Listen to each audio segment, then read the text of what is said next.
Hello, everybody. My name is Roy Panetta, and I'll just start by going over the agenda for today. And first of all, I will describe what is load balance route policy. Then I'll just talk about why DrayTek have modified the load balance and route policies, and then what are the new features, and talk a little bit about address mapping, and then give some configuration examples. So first of all, I'll just start by describing what load balance route policy is. So we'll just go to the next slide. So Cisco referred to this as policy-based routing. So it's similar sort of features. And what it is it's a feature where there's a set of rules or policies that are defined first, and then if the data packet arrives and matches any of the configured policies, it will be directed to the specified interface.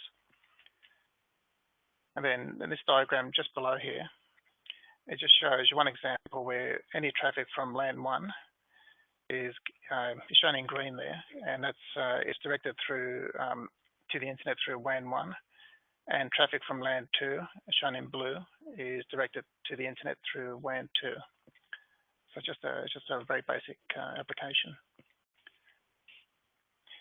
And you should note that the load balance route policy should not be confused with the load balance mode that is configured in the WAN general setup menu. That's just shown in the page just below here. In this mode, traffic is distributed over multiple WAN interfaces to provide greater bandwidth, or to provide redundancy if a WAN interface goes down. Okay, and you should note that WAN load balance policy mode will have a lower priority than the policy settings in the load balance route policy configuration. And the new firmware, or actually the new router firmware, has added a number of new features to the load balance route policy. And this is shown on this page, and these are adjustable priority for load balance route policies.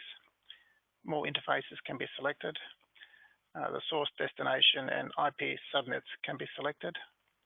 And also got flexible failover to the WAN, LAN, and VPN. And also there's a failback option. And but I'll go into more detail about these features later on in the presentation. So I'll just go to the next slide. Okay, so now we'll just start to talk briefly the reasons why DrayTek have modified the load balance route policy.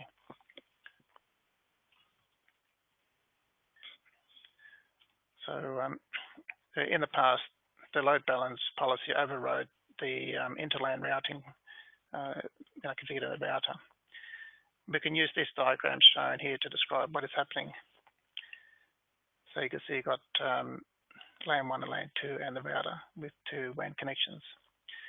So if you have a dual WAN router and also has two LANs configured, and say we had servers on LAN 1 and PCs on LAN 2, then so we can configure the load balance route policy as shown on this table on the right here. And here we have LAN 1 traffic going to use going to use WAN 1, and LAN 2 is going to use WAN 2. So this is a basic load balance configuration. But since you've got servers on LAN 1, PCs on LAN 2 will sometimes need to access the server via interLAN routing. So let's go. So the problem occurs if I just go to the next slide.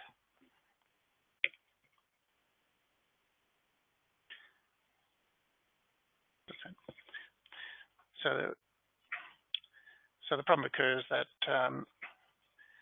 that since the load balance policy is directing traffic to WAN 2 for the PCs on LAN 2, it will override the interLAN routing.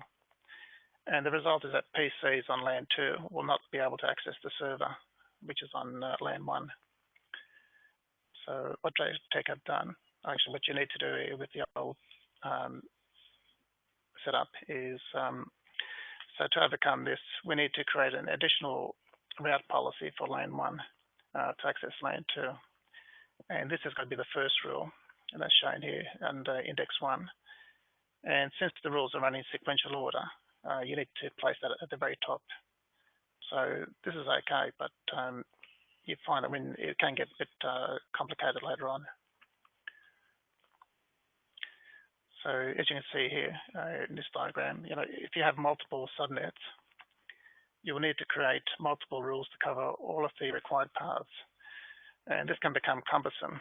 So DrayTek developed a new feature in response to requests from customers for the ability to decide the priority between the routing table and the load balance route policy. This way, the load balance route policy will not override the interlane routing anymore.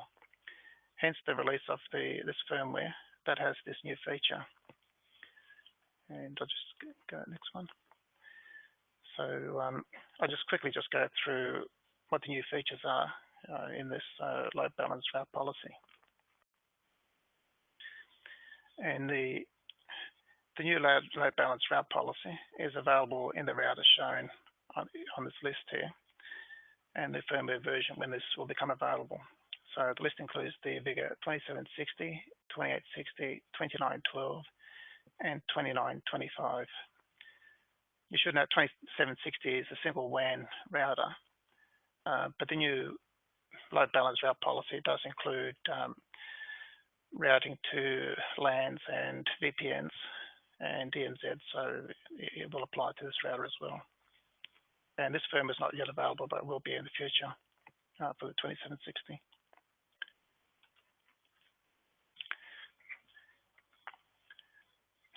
So, but I'll use the VIGA 2860 and VIGA 2925 routers in my discussion today. In the older firmware versions, the load balance route policy is, as you can see in this picture. So you just got the just what you're probably used to, just the protocol interface and source and destination IPs and the ports. But in the new firmware, you notice there's additional columns there. So, but it has been improved. So when you go to load balance route policy, you'll notice that you can use the wizard mode or advanced mode to configure the load balance route policies. The wizard mode provides a simple and basic configuration, and it will guide you through the configuration process. The advanced mode provides all the options on one page and provides more options. You can notice from this picture that they have added the priority setting as well, which is the probably the fourth column. So you've got priority. But I'll go into more detail later on for this one. So I'll just show you, these are the features you got in the older firmware. So you probably, there's not many choices there. And you can see it's got limited, it was limited just to directing traffic to a particular WAN or LAN interface. It also included the auto failover to another WAN interface if the selected WAN connection had gone down. Now, in the latest firmware, the load balance route policy has been improved. So when you go to load balance route policy and in the general setup menu, you will notice that the use of the wizard mode or advanced mode to configure the load balance route policy. So so you can notice in this picture I've added the priority setting, which is towards at the 2/3 of the way down. It's a bit hard to see though, but it's there. So now I'll just show you the old menu on the left, and on the right-hand side we've got the latest version. And you can see that there's a lot more options have been added to the new firmware, which is on the right-hand side. And I'm not sure you can see this on the right-hand side. The protocol options remain the same, but you can select from any TCP, UDP, TCP, UDP, and ICMP.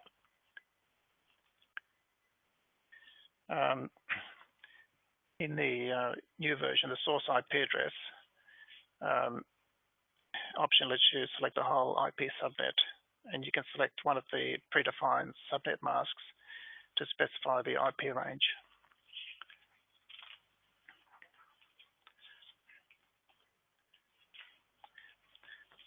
So for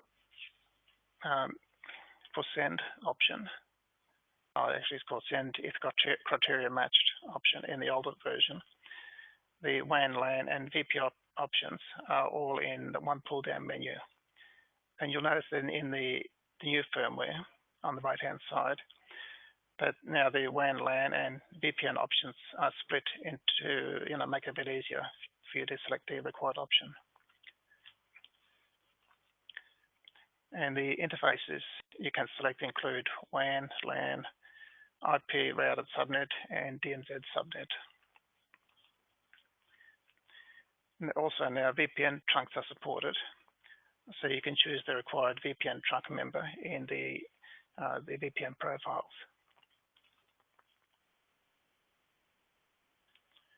And here you can see you can select any of the pre-configured, any of the configured VPNs for the interface you want to direct the traffic to. And you will notice that in advanced mode that there are more options available. And these are forced NAT, forced routing, failover, and failback. You can see them just I'd like a red box around those options. So failover and failback options are now available in this new firmware, and in the older firmware, only failover to another WAN was available.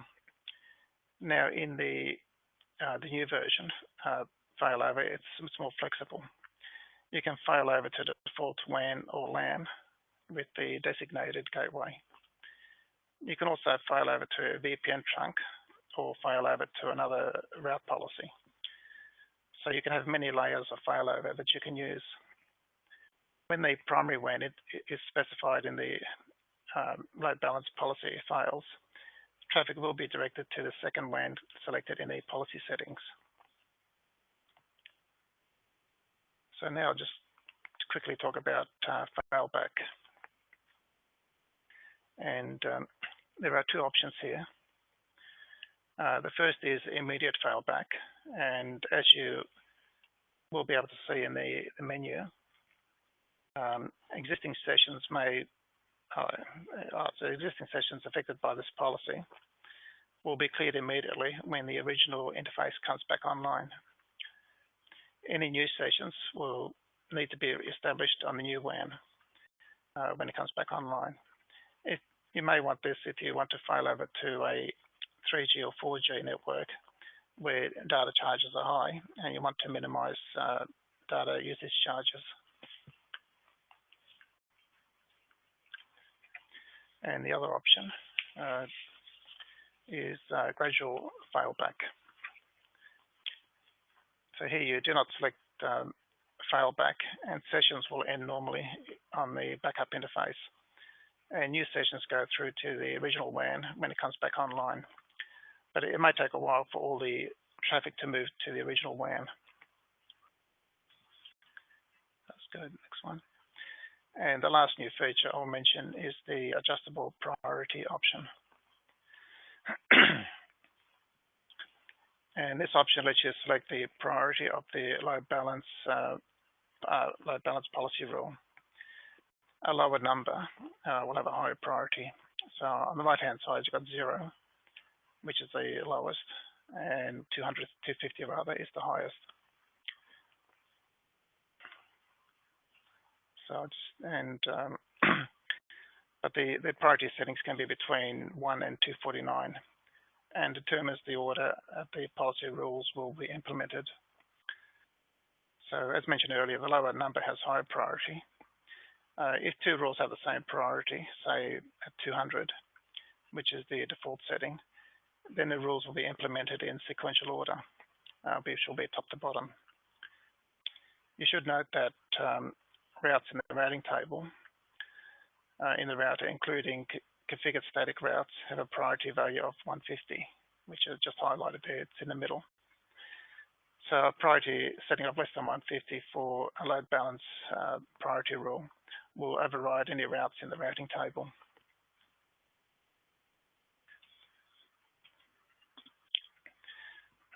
So for the original example I showed you at the beginning, we had to include a load balance route policy for the LAN interface. So now we can just specify the priority for WAN 1 and WAN 2 to be lower than that of the routes in the routing table. So we assign the value of 200, which is less than 150, which is the priority of the interLAN routing table.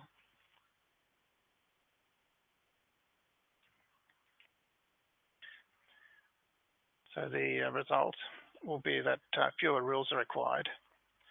And as you can see here, only 2 rules are needed now to, for the same example we showed at the very beginning. So now I'll just quickly go over address mapping. That's another feature in the load balance route policy configuration menu.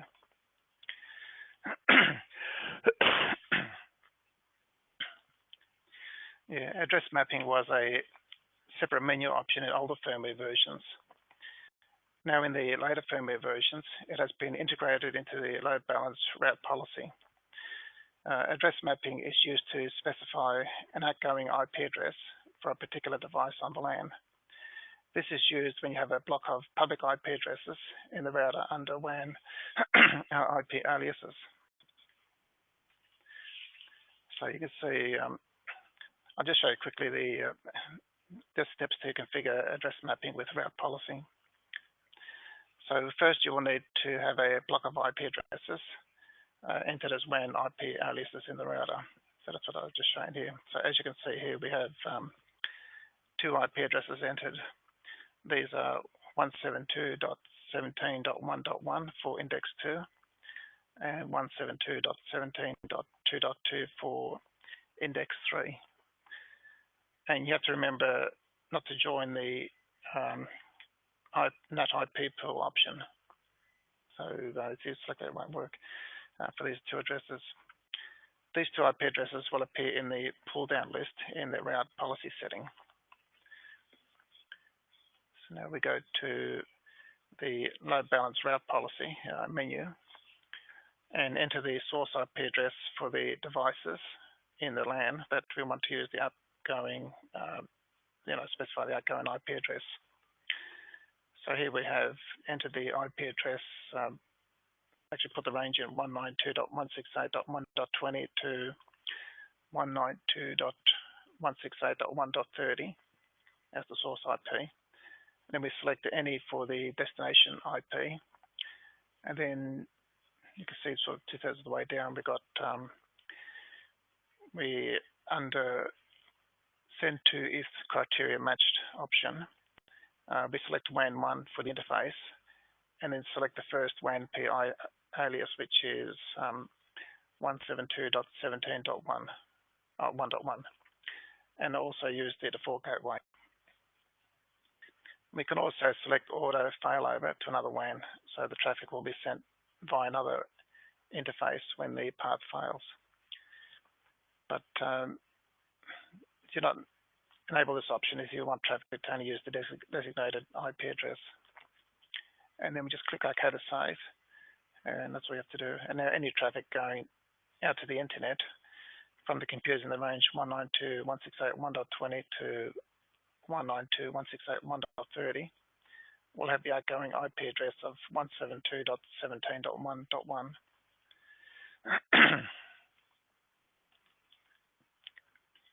So now I'll just quickly go over some configuration examples where we use load balance route policy. So this will be a couple of simple examples.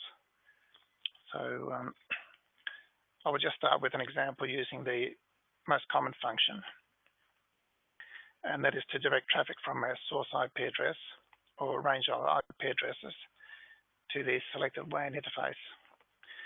Let's have a drink.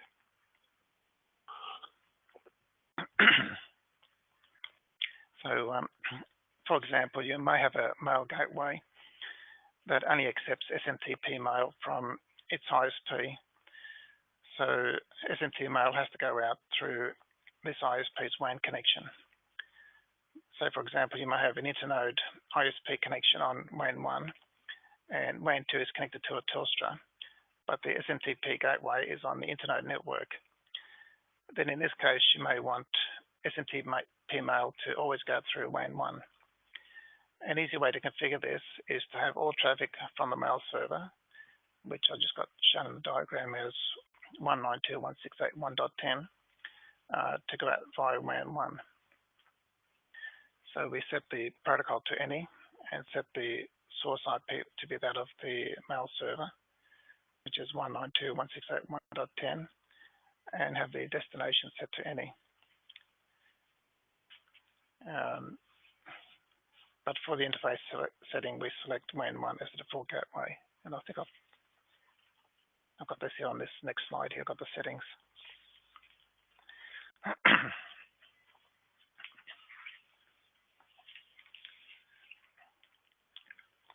So that's the settings for that.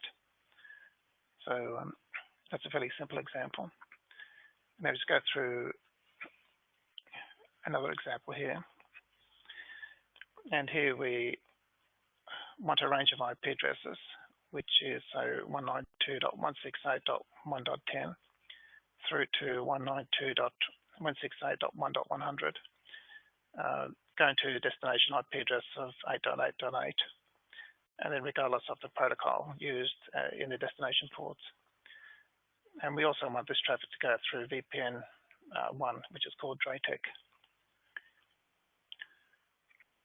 So I'll just show you the configuration menu. So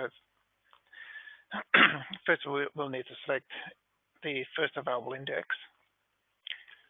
So we can choose index 1 here. Actually, I've got index 2 shown. But anyway, now set the protocol to any and set the source IP address range starting at 192.168.1.10 and ending at 192.168.1.100.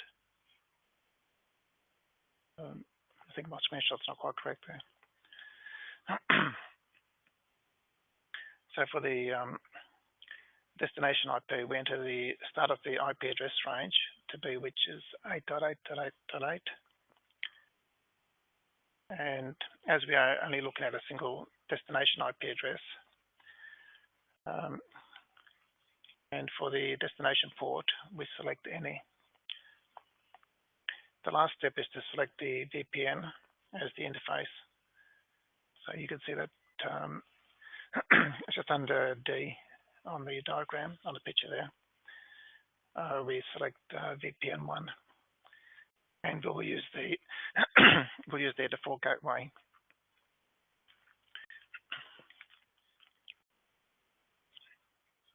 And just a quick final example. Here we want to have LAN clients in the branch office to access the internet through the head office router via the VPN tunnel. So here we can configure the route policy in the branch office to make this happen. So we just show you the settings here. So as you can see here, we enter the branch office IP address as the source IP address and select the destination as any.